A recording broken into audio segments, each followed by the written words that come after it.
খেলা হবে নেতার জন্যে মেলা হবে র্যালি হবে রেলা হবে দিদির সঙ্গে লড়তা ছেলা হবে রামের আসেন বেলা হবে খেলা হবে খুব ভালো খেলা হবে ভীষণ সুন্দর খেলা হবে দারুণ দারুণ খেলা হবে অপূর্ব খেলা হবে খেলা খেলা খেলা হবে ইস খেলা হবে খেলা হবে বিজেপি বলে চাকরি হবে খেলা হবে খেলা হবে বিজেপি বলে যুব শক্তির সম্পূর্ণ বিকাশ হবে क्या मजेदार खेला हो रहा है क्या मजेदार खेला हो रहा है I am loving it yes आहा कहीं रैली हो रही है कहीं रैला हो रहा है कोई शेर बन रहा है तो कोई कोबरा बन रहा है कोई शक আমি জল ঢোড়াও নই বেলে বোড়াও নই আমি একটা কোবরা গোখরো আমি कहीं राम धुन बज रही है राम किसी एक धर्म के हैं ये तो मैं मानता ही नहीं। पहली बात জয় শ্রীরাম तो कहीं चंडी पाठ हो रहा है ওম সর্বমঙ্গলা মঙ্গলে শিবে সর্বার্থ সাধিকে শরণ্যে ত্র্যম্বকে গৌরী নারায়ণী নমস্তুতে সৃষ্টি স্থিতি বিনাশানং শক্তিভূতে সনাতনী গুণশ্রয়ী গুণময়ী नारायणी नमस्तुते। कहीं वादों का पहाड़ बन रहा है तो कहीं गड्ढा और गहरा हो रहा है কোনদিন চাড্ডা নড্ডা ফড্ডা ভড্ডা গड्डा সব তুমি আসছে না করে है ना मजेदार खेला। जब बीजेपी अध्यक्ष नड्डा पे हमला हुआ तो ममता दीदी बोली नौटंकी हाय नौटंकी हाय।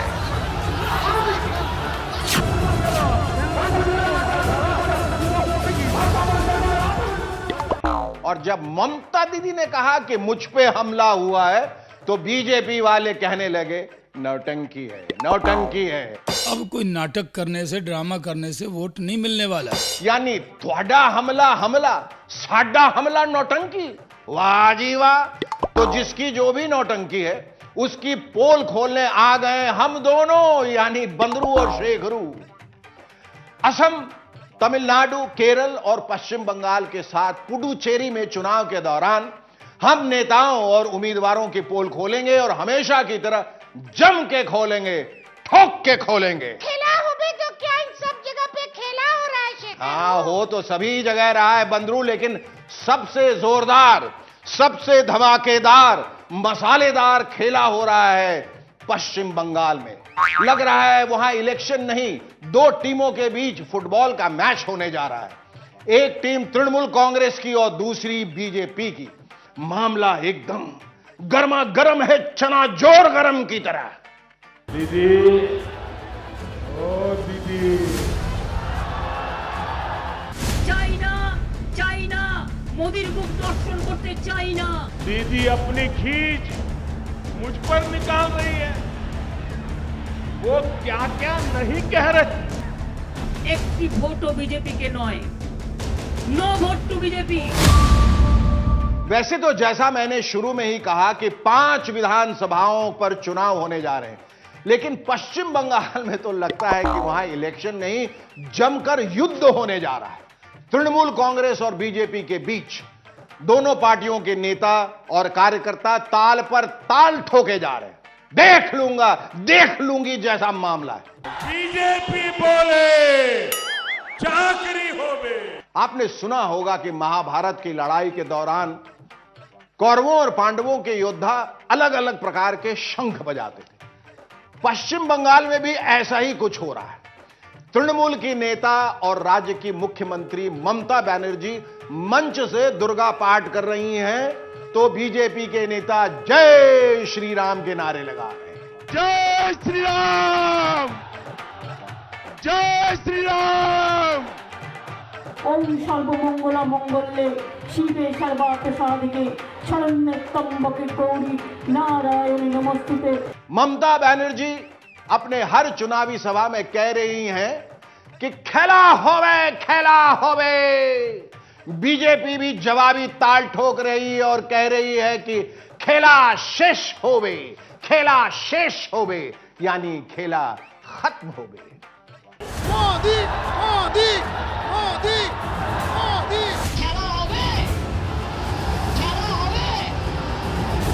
खेला शेष होवे, विकास आरंभ होवे। मोदी जी के सपोर्टर उन्हें शेर कह रहे हैं, तो उन्हें टक्कर देने के लिए दीदी भी बाघ बन गई, बाघ। আমরা একটা পরিবারের গায়েও হাত দিতে দেব না। আমি যখন লড়াই করি আমি বাঘের বাচ্চার মতো লড়াই করি। शेर बाघ, एक से एक घाघ।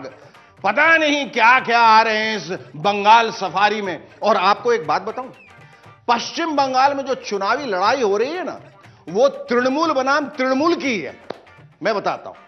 देखिए, एक तरफ तृणमूल कांग्रेस है और दूसरी तरफ तृणमूल छोड़कर बीजेपी में गए नेता। तो हो गया ना तृणमूल वर्सेस तृणमूल। अब चाहे नंदीग्राम से चुनाव लड़ने वाले बीजेपी के शुभेंदु अधिकारी हो या मुकुल रॉय, ये सब कभी ममता दीदी के दाएं या बाएं बाजू में रहते थे। लेकिन इस बार ममता के वो खिलाफ मोर्चा खोले हुए हैं। इसलिए कुछ लोग ये भी कहते हैं कि या तो तृणमूल की ए टीम जीतेगी या बी टीम।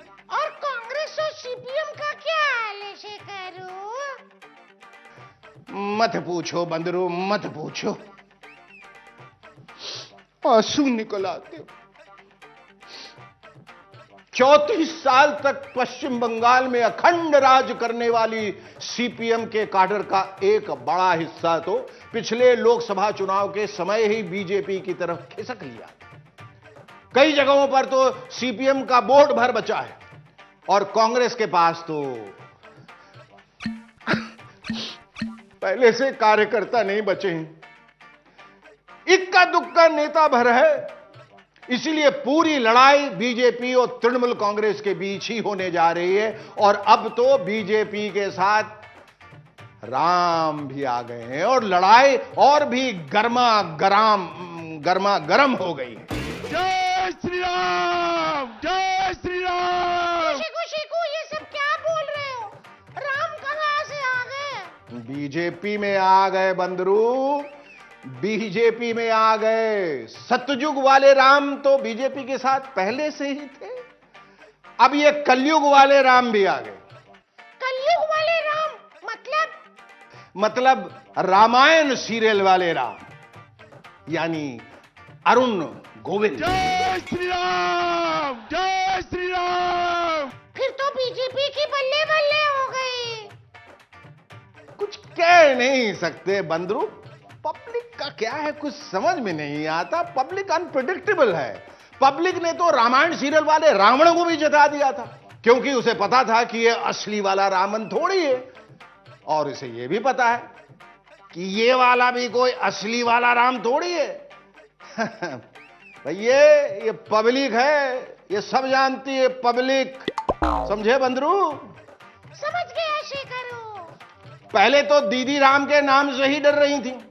अब मोदी जी साक्षात राम को ही ले आए और राम जी ने भी बीजेपी में आते ही बोल दिया कि ममता दीदी को अब और कोई नहीं, सिर्फ राम ही बचा सकते हैं। राम जी बचा सकते हैं, उनको और कोई नहीं बचा सकता। ये पक्की बात। तो होई है वही जो राम रचि राखा। हो ये सोई जो राम रचि राखा। शायद इसलिए दीदी की स्कूटी गिर गई।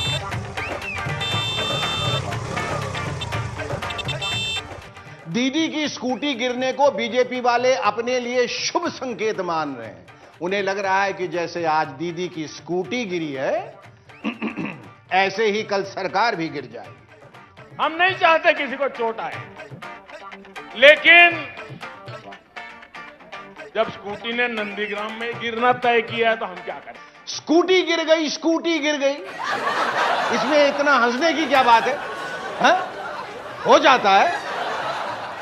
वो कहते नहीं है, नाच न जाने आंगन टेढ़ा, तो ड्राइविंग न जाने तो स्कूटी टेढ़ी। बस और क्या। आलतू में दीदी को गुस्सा कर दिया, बमका दिया उन्हें। दीदी इतना मत बमकिए, इतना गुस्सा क्यों दीदी? मेरे लिए क्या क्या कहा गया है। कभी रावण कहा जा रहा है, कभी दानव कहते हैं, कभी दैत्य। दीदी इतना गुस्सा क्यों? दीदी इतना गुस्सा क्यों? लो कर लो बात। दीदी गुस्सा क्यों नहीं होंगी? उनकी पार्टी के सारे नेता एक एक करके बीजेपी में शामिल होने जा रहे हैं, वो गुस्सा भी नहीं होंगी। मुझे तो लग रहा है कि इलेक्शन आने तक तृणमूल कांग्रेस में सिर्फ तृण बचेगा, मूल चला जाएगा। टीएमसी के इन बेपेंदी के बर्तनों मतलब लोटों की वजह से ही दीदी इतना गुस्सा है कि अपने विरोधियों को बर्तन से मारने को कह रही है। बर्तन फेंक के मारेगा, बर्तन। এই লুটেরা বাহিনী আসলে ওই হাতা খুন্তিটা নিয়ে তেড়ে যাবেন, বলবেন তোমাদের সাথে আমরা মৃত্যুর বদলে মৃত্যু চাই না। मतलब जिस थाली में नेता छेद करके भाग रहे हैं, दीदी कह रही है कि उन्हें उसी थाली से मारो। देखा बंधु, ये है the great Bengal jungle, sorry election, the great Bengal election, जहां शेर भी है, बाघ भी है, सब कुछ है। पर दादा तो नहीं है शेखरू, अपने गांगुली दादा।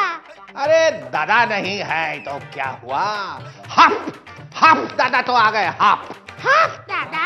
हाँ बंधु, हाफ दादा। अच्छा ये बताओ, दादा का हाफ क्या होता है? चल बताओ। दादा का हाफ दा। वही दादा का हाफ दा। तो मिथुन दा इलेक्शन में आ गए हैं कि नहीं? और आते ही कोबरा बन गए, कोई शक? আমি জল ঢোড়াও নই, বেলে বোড়াও নই, আমি একটা কোবরা, গোখরো আমি। एकदम इच्छाधारी कोबरा है। पहले कम्युनिस्ट पार्टी की बीन पे डांस किया, फिर ममता दीदी की बीन पे डांस किया, और अब कमल के फूल पर कर रहे हैं। मिथुन दा, ऐसा ना हो कि बीन पे डांस करते करते आप कहीं हैज बीन हो जाए। वैसे बड़ा डांसिंग कोबरा है, डिस्को डांसर कोबरा, इच्छाधारी कोबरा। वाह वाह वाह। और ये इच्छाधारी जो फिर कौवा बन गए। सर अभी एक उड़ता हुआ कौवा मैं आके डाली में बैठा हूँ, कौवा मैं आके डाली में बैठा हूँ। कहाँ से कोबरा, कहाँ से कौवा। वाह वाह वाह। हाँ, कैसे कुछ और भी बन गए बंदरू, फिर कैसे कुत्ता बन गए। कुत्ता, ये देखो। अगर आपको कोई मायने नहीं रखता है, ये कुत्ता भौंक रहा है, मैं कुत्ता हूँ, मैं भौंक रहा हूँ, तो फर्क नहीं पड़ता है। आप चलते चलो। शुक्र है मैं तो बासे बंदरू हूँ शेखू, नहीं तो मेरी जगह भी वो ही ले लेते। अभी तक तो नहीं लिए, लेकिन चुनाव में अभी काफी टाइम है बंदरू, क्या पता तब तक वो, मतलब आई एम जस्ट गेसिंग। वैसे मिथुन दा और भी बहुत कुछ बन चुके हैं, जैसे चांडाल, जल्लाद, जहरीला, यमराज, तड़ीपार, गुंडा, यानी पॉलिटिक्स में आने की तैयारी बहुत पहले से कर रहे थे। कोई कोबरा बन जाए या कुछ और, पर शेर तो मोदी जी है ना शेखरू। जो तुमको हो पसंद वही माल हम देंगे, तुम मांगो घर मकान तो मकान देंगे, जो तुमको हो पसंद वही माल हम देंगे। ये कौन सा गाना गा रहे हो शेखरू? मैं गा रहा हूं तमिलनाडु इलेक्शन सॉन्ग। पता है मैं क्या सोच रहा हूं बंदरू? क्या? मैं सोच रहा हूं कि तमिलनाडु का नाम बदल के तमिलनाडु कर देना चाहिए। तमिलनाडु, फ्री में ला दूं। बोलो क्या ला दूं? फ्री फंड में ला दूं। ऐसा क्यों बोल रहे हो शेखू? ऐसे ही नहीं बोल रहा हूं बंदरू, तमिलनाडु में सब कुछ फ्री फंड में मिलने वाला है। मुख्यमंत्री पलानी सामी ने फ्री फंड का पिटारा खोल दिया।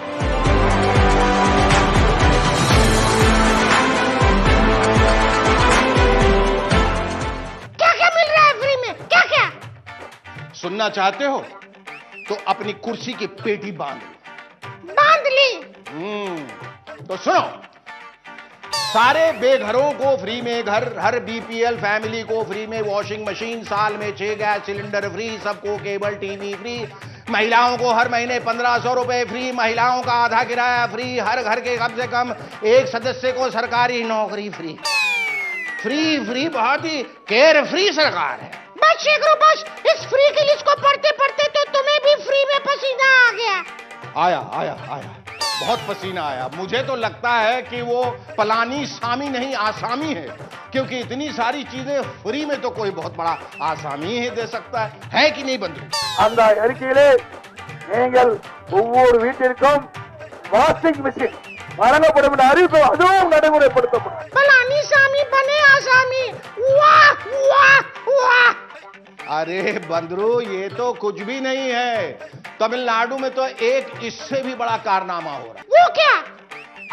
वहां अब दशावतारम के बाद नेता अवतारम होने जा रहा है। दशावतारम, नेता अवतारम, मतलब क्या है तुम्हारा शेखरू? मतलब ये है कि फिल्मों में 10 अवतार लेने वाले तमिल फिल्मों के सुपरस्टार कमल हसन ने अब नेताजी का अवतार ले लिया है और चुनावी मैदान के अखाड़े में कूद पड़े हैं।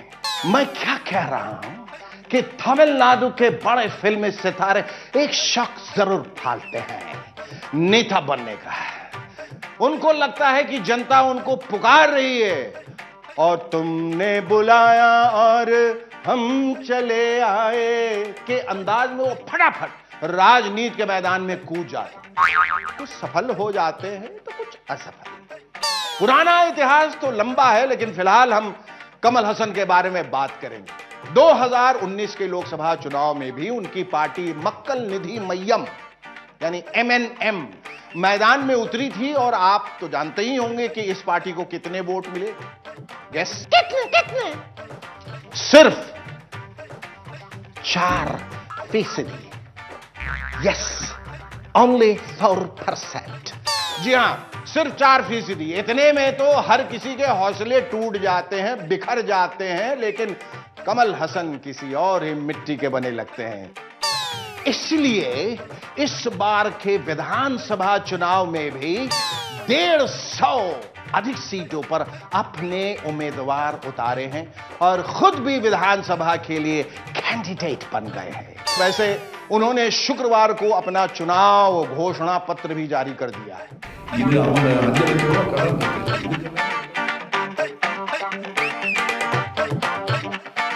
फलानी सामी से भी बड़े आसामी तो कमल हसन निकले। अपने घोषणा पत्र में उन्होंने इतने वायदे किए हैं कि उनको निभाना तो दूर, गिनाना मुश्किल है। समझ लीजिए कि गिनाते गिनाते सुबह हो जाएगी, लेकिन ये वायदे नहीं खत्म होंगे। इसलिए भैया, हम तो जा रहे हैं तमिलनाडु फ्री फंड में मकान और सिलेंडर लेने। आप भी जाइए और कहीं से फ्री में कुछ अच्छा सा ले आइए। अगले हफ्ते आपको फिर मिलेंगे फ्री फंड में। चल बंदरू, हम दोनों अब फ्री हो गए हैं। Let's go care free. तो ये था आज का पोल खोल। अगले शनिवार को आपसे फिर मिलेंगे। और हां, कोरोना से बचिए और अपना और अपनों का ख्याल रखिए। Okay, tata, bye bye. Put on your mask please. पोल खोल।